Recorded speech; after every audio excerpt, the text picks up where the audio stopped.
ఒకరోజు శ్రీకృష్ణదేవరాయలు తెనాలి రామకృష్ణను చూసి, ఈ రాజ్యంలో అత్యంత విలువైనది ఏది అని అడిగాడు. కానీ ఒక షరత్తు పెట్టాడు. ఆ షరతు ఏమిటి అంటే ఒకే ఒక్క సమాధానం ఇవ్వాలి అని. అప్పుడు అందరూ బంగారం, వజ్రాలు, సైన్యం, రాజభవనం అని సమాధానాలు చెప్పారు. కానీ తెనాలి రామకృష్ణుడు మాత్రం చిరునవ్వుతో, మహారాజా, అత్యంత విలువైనది ప్రజల నమ్మకం అన్నాడు. రాజు ఆశ్చర్యపోయి ఎందుకు అని అడిగాడు.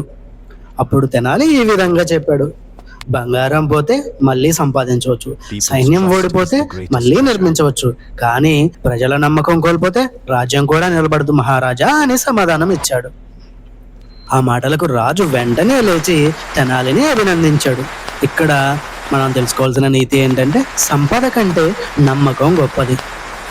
ఇలాంటి మరిన్ని తెనాలి రామకృష్ణ కథల కోసం మన ఛానల్ని సబ్స్క్రైబ్ చేయండి. ధన్యవాదాలు.